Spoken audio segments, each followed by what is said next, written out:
Messieurs les journalistes, honorables autorités administratives, territoriales et religieuses, chers concitoyens, érigé en département depuis 2008, Guinguinéo nourrit légitimement l'espoir de bénéficier des infrastructures et des services publics correspondant à son statut. Toutefois, notre département manque encore de services essentiels, d'infrastructures adéquates et de dispositifs sécuritaires adaptés à son rang et à la croissance de sa population. Depuis plusieurs mois, nos populations font face à une recrudescence des actes d'insécurité, meurtres, agressions, vols, violences nocturnes et autres troubles à l'ordre public. Cette situation suscite une inquiétude croissante et appelle une réponse diligente, coordonnée et durable. Le collectif pour la défense des intérêts de Guinguinéo a, dans un esprit républicain et constructif, interpellé les autorités compétentes sur la problématique. Nous avons pris bonne note de la promesse relative à l'érection d'un commissariat de police courant 2026. Nous saluons cette perspective encourageante d'assurer les populations et de sécuriser efficacement les personnes et les biens. Nous rappelons que l'arrêt du trafic ferroviaire a profondément fragilisé l'économie locale. Cette situation a entraîné une perte significative d'emplois et un chômage accéléré, particulièrement chez les jeunes et les dames. Dans un contexte marqué par l'absence d'infrastructures sportives adéquates, Guinguinéo ne disposant même pas d'un stade de football digne de ce nom pour favoriser l'épanouissement de la jeunesse, nous observons avec préoccupation une montée inquiétante de la délinquance juvénile et de la toxicomanie, avec le pullulement des débits clandestins de boissons. Il est donc impératif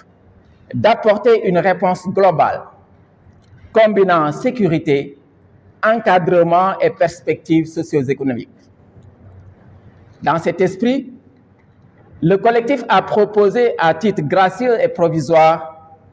la mise à disposition d'une grande villa pouvant abriter temporairement un commissariat de police. Cette solution pragmatique permettrait une installation rapide des services de sécurité en attendant la construction définitive des infrastructures annoncées que pourrait abriter une sphère administrative. Par ailleurs, nous sollicitons le déploiement immédiat d'un détachement d'agents de la LGI, la Légion de gendarmerie d'intervention, ou d'unités spécialisées afin de renforcer la présence sécuritaire sur le terrain et de dissuader efficacement les actes criminels et délictueux. Notre démarche se veut respectueuse des institutions et guidée par le seul souci de préserver la stabilité sociale et le développement harmonieux de notre département. Nous appelons ainsi le ministère de l'Intérieur à accélérer le processus d'implantation du commissariat, les autorités administratives régionales et départementales à soutenir activement les mesures transitoires proposées,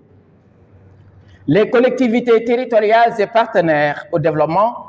à accompagner les initiatives visant l'encadrement et l'insertion des jeunes. La sécurité constitue un préalable indispensable à tout développement de Guinguinéo.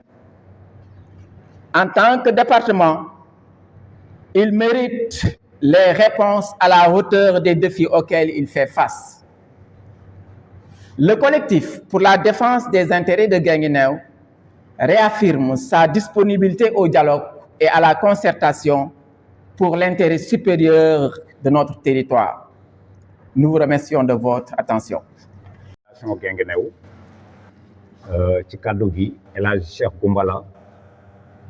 coordonnateur collectif pour la défense des intérêts de Guinguinéo. ñu ngi ñëw nag di nuyu mbooloo mi nga xam ne teew nañ fii yëpp tey ci jotaay bi muy kilifa diine yi di kilifa aada yi di nuyu également population bi yëpp di wax nag ne Guinguinéo ñu ngi ñu def département depuis 2008 mais département boo xamante ni amul benn mesure d'accompagnement depuis ñu doon département bu suñu jonn yàlla tey wàllu infrastructure Guinguinéo def ci dellu ginnaaw lool infrastructure dañu wax ne Guinguinéo def ci dellu ginnaaw lool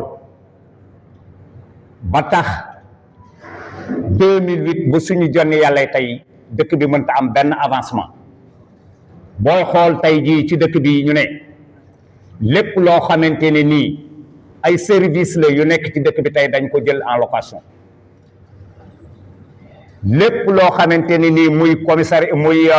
tribunal d'instance population Guinguinéo soxla nañ ko amuguñ ko ba léegi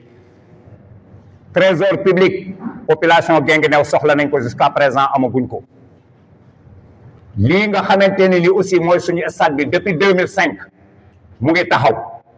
demul dikkul ba tax na jeunes yi Guinguinéo yi dafa mel ne boole wuñ leen ci dara wàllu fo wala di yëngal seen yaram di sport mënuñu ci dem mënuñu ci dikk stade buñ démarré depuis 2005 ba léegi ma nga taxaw fa mu taxaw mënta avancer loolu muy jafe-jafe population bi rawatina jeunesse bi ak sportif yi waaye bu ñu jógee ci loolu aussi danañ ñaxtu li nga xamante ne ni moom mooy insécurité bi nga xam ne mi ngi régné ci suñ dëkk bi ça fait presque 3 ans yu nga xamante ni nii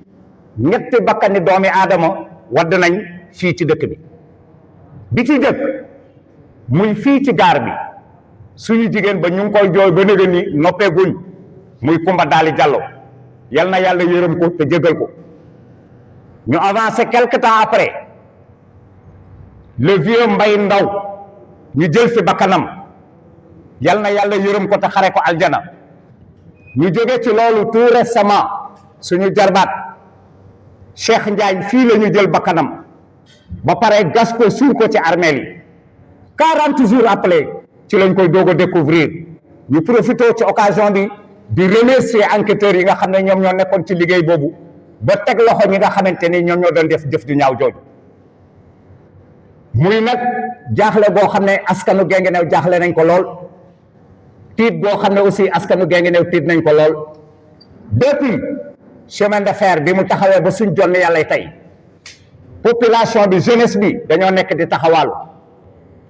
jigéen ñi ñu ngi taxawaalu jàppuñu ci dara mu doon jafe-jafe boo xam ne dafa feeñ bu baax a baax ci dellu ginnaaw gi nga xamante ni économie Guinguinéo dellu na ko ginnaaw rawatina économie réew mi ñuy ñaan autorité yi nga xamante ne ni ñoom ñoo fi ne ñu def le tout dimbale askan wi ba chemin de fer delluwaat fa nga xam ne fa la nekkoon ndax kat ku ne xam ne ne Guinguinéo mooy 2e voie ferrée du Sénégal Guinguinéo lu rëy la doon représenté ci chemin de fer kon ñi ngi sàkku daal autorité yi ñu jàppale ñu ba chemin de fer dellu siwaat bu ñu jógee ci loolu dañuy ñaxtu li nga xamante ni mooy bar clandestin yi nga xamante ni mi ngi am ci dëkk bi angle boo tourné ruq boo tourné baar yi ñu ngi ko fay samp di jaay nu leen neexee kenn mënatula dox guddi kenn mënatula dox bëccëg mënatoo yore portable mënatoo yore gaz au lieu léegi ñuy sàcc sax mais dañuy agressé dem nañ ba gisee ak autorités yi waxtaan ak ñoom ci kaw loolu ñu promettre nañu 2026 bii danañ def commissariat de police fii à Guinguinéo ñu di leen remercier bu baax ci loolu waaye dafa am loo xamante ne ni mënta xaar ndax ay bakkan yu wadd suba ak ngoon guddi ak bëccëg ñu toog di xaar 2026 bi te mi ngi doo ko démarré loolu xamuñu kañ la jëm yàlla dimbale nañu ci loolu ñuy lijjanti ba am local bu baax kër bu baax boo xam ne dañ ko mettre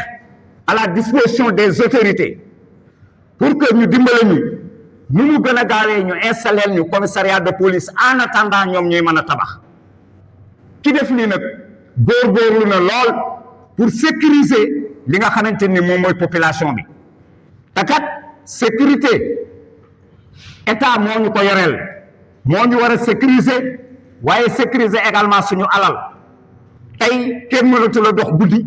kenn mënatu la dox bëccëg du suba du ngoon kenn ñemetu la yónni sa doom fenn dem nañ ba mbedd bi kenn génnatul ñu ne léegi nañ songu marché bi commerçant yi sonn nañ ñu ngi jooy suba ak ngoon guddeeg bëccëg bitig buñ toj tey bu subaa ñu toj ba ca des ñu wax nag ne il faut que ça s'arrête askan wi jóg nañ taxaw temm muy collectif bii nga xam ne wax moom la ñuy wax collectif pour la défense des intérêts de Guinguinéo pare nañ pour négocier ak tout un chacun pare nañ pour masla ak ñëpp pare nañ pour waxtaan ak ñëpp pour que vraiment Guinguinéo ñu mën ko sécuriser nañ ñu dimbali ne serait-ce que ñu am en attendant ay jeunes yoo xam ne dañuy sillonner ci dëkk bi ngir renforcer sécurité bi nga xam ne moo fi nekk te fexe aussi commissariat de police mu taxaw ci dëkk bi ñu mu gën a gaawee parce que lu jemp la te askan wi dañ koo soxla lool di sant nag mbooleem ñi nga xam ne nii teew nañ fi yëpp góor ak jigéen mag ak ndaw ak mbooleem koo xamante ni lii nga xam ne ñu ngi koy def dugal nga ci sa loxo ñu ngi leen di sant ñu ngi leen di gërëm bu baax asalaamaaleykum wa rahmatullahi taala wa barakaatu. li tax a jóg yàlla na ko suñu borom sotti di jàng Seydina Muhammad sallallahu alayhi wa sallam. ربنا إننا سمعنا مناديا ينادي بالإيمان أن آمنوا فآمنا ربنا فاغفر لنا ذنوبنا وكفر عنا سيئاتنا وتوفنا مع الأبرار